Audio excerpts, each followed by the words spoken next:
The email wasn't a surprise, the timing was. 8 a.m. on a Friday, plenty of daylight left for revenge. I'd been up since 6, the skyline sharpening in the crisp October light, a mug of black coffee cooling beside my laptop. When the notification pinged, I didn't even flinch. The subject line was efficient to the point of cruelty. Banned from annual family meeting. No salutation, no context, just the family secretary doing Margaret's bidding. A faint trace of my mother's perfume from last Christmas seemed to drift back into the room. I could still hear her voice at that holiday dinner 2 years ago, lacquered with condescension as she sliced through prime rib. Without a seat in the family council, you don't have a voice. I'd smiled politely then, the same way I did now, because I already had my own table. I dragged the email into a folder on my desktop labeled Receipts, the quiet archive of every slight dismissal and knife in the back they'd offered me. The list was long. First tab, a 2021 email vote to remove me from the Ellison Holdings board. Second, a 2022 memo proposing to zero out my dividends. Third, minutes from a tense September 2022 meeting where Blake, my older cousin with all the subtlety of a wrecking ball, suggested my removal from the Innovation Council. All of it documented, time-stamped, and waiting. The phone rang once before I picked it up. Margaret's voice was brisk, almost cheerful. "This saves us all some time, Katie." "Of course," I said evenly. I could hear the faint click of her watch clasp as she moved to end the call. "Enjoy your day." When the line went dead, I leaned back in my chair. Glass walls opening onto Central Park's sweep of red and gold. From up here, the city looked like a chessboard, and I'd been playing a longer game than any of them knew. A secure message flashed onto my screen. Sam. My cousin was never reckless, which made his words heavier. Today's meeting includes redistribution of shares from Walter's updated will. I felt the corner of my mouth lift. "Olivia," I called without raising my voice. She appeared in the doorway, tablet in hand, her posture as precise as her silk blouse. "Yes?" "Final status on Project Spotlight. Locked and loaded. Forbes, CNBC, Bloomberg, all on embargo until release." She didn't need to ask what we were aiming at. They wanted me out of the room? I let the satisfaction curl around each word. Fine. They forgot I owned the building next door. Olivia's brow arched. "When do we drop it?" I glanced at the clock, the second hand ticking toward inevitability. When they raise their first glass. They think I'm locked out. The truth is, I've had the floor plan for months. Late morning turned Midtown windows pewter. My screen streamed dashboards. The left showed a live media slate. The right held the Ellison Estates seating chart. Walter at the head, Blake opposite my old chair. Walter's line from last year returned as a rule he trusted. Family assets belonged with those who can protect them. He assumed those hands were his. I counted on that assumption, the spring beneath everything we were about to pull. A secure ping, Sam. A photo of the agenda with the redistribution line circled, then a wider shot. I zoomed, tracing camera cones. A blind spot behind an ornamental palm. "Media desk," Olivia said. 2 items. "Our broker calls Blake's golf partner in 7 minutes. If a rumor surfaces, it starts there." "Keep it vapor," I said. "Nothing quotable." Phrases like shop around and liquidity chatter. No names, no verbs that draw lines back to us.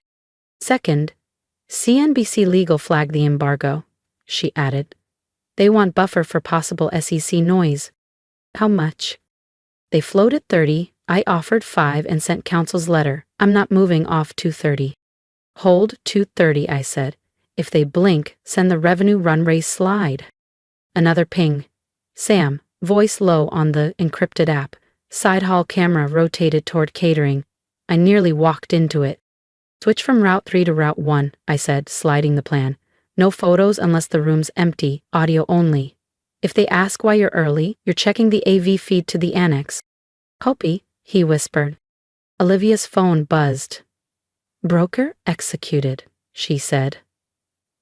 The phrase was hearing chatter Ellison cybersecurity could be in play. "It reads like ordinary gossip," Let it breathe, I said. My right-hand monitor flashed with an intercepted email. Blake to Walter. Kate's assets are unstable. We need to exclude her completely. Olivia angled her tablet. They blinked. Embargo stands. Package queued across all three. We're green. Then we stay with the plan. Umbrellas opened on the street as the first drops hit. Stage the valuation deck on standby. I'll park a second producer by the uplink, she said. If a feed sneezes, we flip. That's the only kind of safety I buy. The rumor rippled as intended, secondhand then third arriving like weather. Olivia time-stamped each echo and left it alone. Meanwhile, a seating chart sat on my screen like a dare. Sam again. I'm in, he breathed. Sound check complete. Walter told Blake to keep it measured. A printout of the 2022 memo is on the table. Notice? He opened the binder for Project Spotlight. Every file had a failsafe, every route a second route. If legal widened the buffer, we had precedent. If an outlet balked, another would lead. If Blake crowed about liquidity, the AR deck would close the mouth for him. I signed off on the last page, met Olivia's eyes, and let decision harden into tone. Kate signs off on the final Project Spotlight packet. Tells Olivia, put the champagne on ice. She smiled. Already did. On the far left screen, the live feed steadied. The camera panned across oil portraits and high-back chairs. Blake stepped into frame, chin lifted, rehearsing. Walter aligned a stack of papers. Margaret checked her phone, then her hair, then the phone. The clock's second hand carved its indifferent circle. Live feed shows Blake rehearsing his talking points in the Ellison boardroom. Kate murmurs, 5 hours. Some moments changed the whole board. Mine was set for 2:30 p.m., down to the second. The clock in my office glowed 2:15, its sweep hand deliberate, merciless. On the main monitor, the Ellison Estates meeting room filled the frame, mahogany table polished to a shine, decanters waiting like trophies, and Blake halfway through a slide titled Global Expansion Pathways. He was in his element. White shirt, open collar, that smirk he wore when he thought he had an audience, eating from his hand. He lingered on a bar chart, voice warm, controlled. Now, with certain ventures proving unstable. A pause long enough to imply my name without speaking it. The board must protect the family's core assets.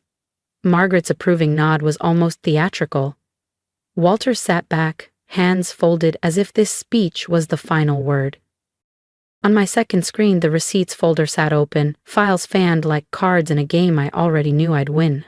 Olivia hovered by her console, earbuds in, lips moving as she synced with 3 producers in 3 cities. Forbes, green. CNBC green, Bloomberg, holding for my mark, she said. Mark at 2:30 exactly, I reminded her. My pulse was steady, trained to wait for the right moment, not rush toward it. The camera in the boardroom caught Blake turning to the next slide, his voice rising. We must secure a future unburdened by 15 seconds, Olivia murmured. I watched Walter lean toward Margaret, whisper something. She glanced toward Blake, with that maternal pride she saved for her chosen heir. Blake gestured at a projected map, arrows radiating from the Ellison crest. He opened his mouth. Olivia tapped a single key. Across the globe, push notifications detonated like flashbulbs, Forbes exclusive. Catherine Ellison, the billionaire CEO they didn't see coming. CNBC, secret cybersecurity empire tied to Ellison heiress valued in billions. Bloomberg, Ellison name returns to top tech rankings. The boardroom feed fractured into reaction shots. Walter's head jerked toward his phone, reading, rereading. Margaret's pen slipped from her fingers, rolled across the polished wood, hit the floor. Blake froze mid-sentence, eyes flicking to the glowing screen in his palm. His color shifted from flush to parchment. Walter cleared his throat, voice rough. This valuation. This can't be right. In perfect counterpoint, Olivia dragged a file into the family group chat. On their phones, a government-sealed slide deck. Year-over-year RR. Signed, federal contracts. Proof. I didn't need to see the ripple, I could hear it in the sudden hush of the room, the way Blake's gaze darted toward Walter, then down again. Margaret recovered first, straightening in her chair. But her hand fumbled for her pen and found nothing. I picked up my phone, selected the image already queued, my Forbes cover. Black suit, arms folded, Central Park skyline behind me. The caption was just 12 words. Sorry, I couldn't join. Busy running a multi-billion-dollar company. It landed in the chat like a match in dry grass. I watched as each family member's profile photo lit up, the scene checks stacking. Blake's lips moved, but no sound carried over the feed. Walter's eyes stayed on the slide deck, his expression unreadable. Margaret leaned back, clasped her hands, and stared at the far wall. In my office, Olivia's phone began to vibrate against the console. Then mine joined in, a low hum, then another, until the surface buzzed with overlapping calls. She turned toward me, eyebrows raised. Your phone's about to melt. The first of dozens of incoming calls flashed across the screen. And if you think that was the end of my play, you've only seen the opening move. Subscribe now so you don't miss the moment I turn the whole game inside out. They locked me out of their room yesterday. This morning they waited outside mine. Seattle's light had a cleaner edge. Blue air, a bright chill that turned glass to metal. From the 60th floor, Elliott Bay looked like a strip of steel. In the lobby, my family clustered beneath the hanging sculpture, facing a ticker that pulsed facts. $998. M revenue? $300. M profit? 3-year backlog, federal contracts.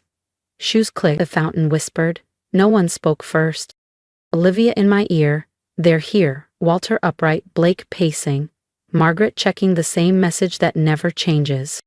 Let them wait 20 minutes, I said, rotating the wall display so margins and geography cycled. Facts polish pride down to the grain.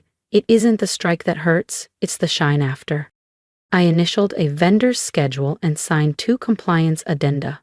Walter refused to sit, spine in that old boardroom angle, posture as verdict. Blake tried nonchalance, one hand in a pocket, one flattening his tie each time the ticker flashed profit.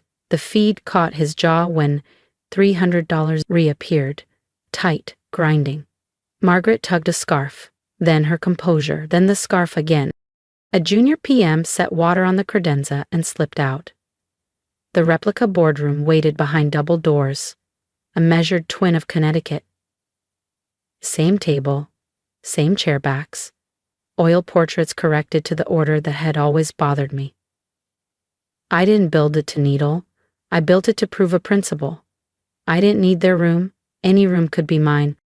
The elevator reached 59 and lingered, doors closed, chrome like a withheld verdict. At minute 19, I closed my folder and stood. Now, the door sighed open. Olivia at the threshold, composed. Welcome to Ellison Cybersecurity. Miss Ellison, we'll see you upstairs. Upstairs did its work, absolutely. In the car, mirrors held their reflections between floors labeled with single words, trust, signal, shield. When 60 opened, walnut and glass absorbed their shapes. Staff peeled away. Beyond the atrium, the replica's doors waited. Walter's gaze slid past me to that seam of oil paint. Miss Ellison, he said, formal. We should talk. We will, I said, after you're seated. They took their places. Observers arranged themselves with the hush of people who know that proximity isn't voice. Walter set both hands on the table as if fastening ground. First, congratulations. Extraordinary. Thank you. What matters now is alignment, he continued. We can avoid duplication, market confusion, needless friction. By folding Ellison Cybersecurity into Ellison Holdings. That is the proposal, he said, for the good of the family brand. It's sensible, Margaret added. Consolidation, synergy, one Ellison. Different legal entity, I said. And it's staying that way. Blake's cheek twitched. There's reputational overlap, shareholder confusion, risk. Risk, I said, lifting the remote. Screens lit. Contracts, deliverables, ARR, margins. The SEC tick pulsed in the corner. What you're seeing is clarity. He stared at numbers as if they'd insulted him. Margaret followed seals and acronyms. Walter didn't look at the screens. He watched me. You've made your point, he said. But there is still the matter of our name. That depends on meaning, I said. Noun or verb. Silence adjusted its weight. Walter shifted tactics. Public questions are coming. Use our PR apparatus. Cross-promote. A unified podium. We already have a podium, Olivia said from the wall. At least commit to a framework, he tried. An MOU. It signals solidarity. It signals control, I said. We're finished with that conversation. The replica worked on them. It guided their bodies into the old geometry while refusing the old outcome. Walter glanced at the empty head chair, then back at me with a wry respect. You've made improvements. I thought you'd feel more at home this way. It didn't land as mockery. Accuracy has its own temperature. Blake's knuckles whitened under the table. Through the glass, cranes turned against the bay, indifferent. Olivia leaned in, voice low. SEC cleared the S1 update overnight. I nodded toward the table. Let's begin. Amy thought this was a negotiation. I knew it was the final lesson in what power really means. Sunlight pitched across the table, turning varnish to fire. The CNBC team waited in the corner, quiet. On the wall, tickers crept with pre-market chatter. Beside them, our filings scrolled with the indifferent pulse of facts. Olivia touched her earpiece. Last night's whisper still held. SEC cleared the S1 update overnight. Walter smoothed a page he didn't need. For the good of the family brand, he began, wearing the phrase the way some men wear a crest. Fold your assets into Ellison Holdings. We speak with one voice. Margaret added velvet. It's sensible, Katie. A united Ellison. I heard her older line float up from Winter. Without a seat in the family council, you don't have a voice. And let it dissolve. My voice was here. The seat was mine. The room looked outward. This company was built without your money, and it will stay outside your control, I said. My tone didn't rise. The consonants did the cutting. Walter measured. Blake shifted, the chair suddenly unfriendly. Nod to Olivia. The wall brightened with an email caught in daylight. Blake to Walter, urging my exclusion, written with the easy cruelty of a man who assumed night would last. Sam's quiet courage lived behind the pixels like a watermark. Blake blanched, then flushed. That was risk management, he stammered. Rumors move. Where you point them, I said. Evidence moves on its own. Margaret tried to redirect the current. Influence is what we're protecting, she said. I let the screens answer. Contracts stacked like steel, signed seals, deliverables aligned on rails already humming, the exchange uplink confirmed in the corner. The podium schedule locked. Walter tried one last angle. A framework then. A memorandum.